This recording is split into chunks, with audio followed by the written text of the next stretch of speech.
আসসালামু আলাইকুম গাইস, আবারও হাজির হয়েছি নতুন চমক নিয়ে। চমকটি দেখানোর জন্য 1 কেজি আমরা খোসা ছাড়িয়ে নিব।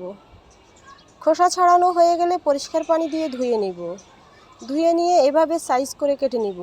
আপনারা চাইলে আপনাদের পছন্দ অনুযায়ী সাইজ করে কেটে নিতে পারেন। আমার কাছে এভাবেই ভালো লেগেছে, আমি এভাবেই কেটে নিচ্ছি। এক এক করে সবগুলো আমরা কাটা শেষ হয়ে গেছে। এখন চলে যাব চুলায়। তেলের উপরে দিয়ে দিব পেঁয়াজ কুচি ও কাঁচামরিচ ফালি। দিয়ে দিব 1 টেবিল চামচ রসুন বাটা, হাফ টেবিল চামচের থেকে একটু কম জিরা বাটা, স্বাদ মতো লবণ, পরিমাণ মতো হলুদ ও মরিচের গুঁড়া দিয়ে নেড়ে ছেড়ে নিব। এখন দিয়ে দিব কেটে রাখা ইলিশ মাছের মাথাটা আমি মাঝখান থেকে 2 টুকরো করে কেটে নিয়েছি।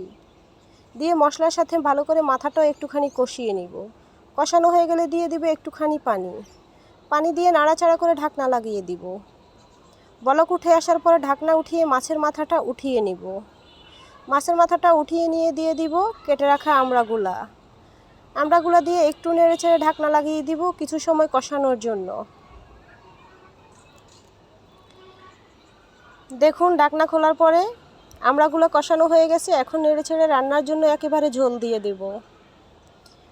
ঝোল দিয়ে নেড়েচেড়ে উপর দিয়ে দেব ভেজে রাখা মাছের মাথাটা দিয়ে আবারও ঢাকনা লাগিয়ে দেব কিছু সময়ের জন্য। ফিরে আসলাম কিছুক্ষণ পর। দেখুন আমরা রান্না হয়ে গেছে, ঝোল মাখা মাখা হয়ে গেছে। এই পর্যায়ে আমি লবণটা দেখে নিব।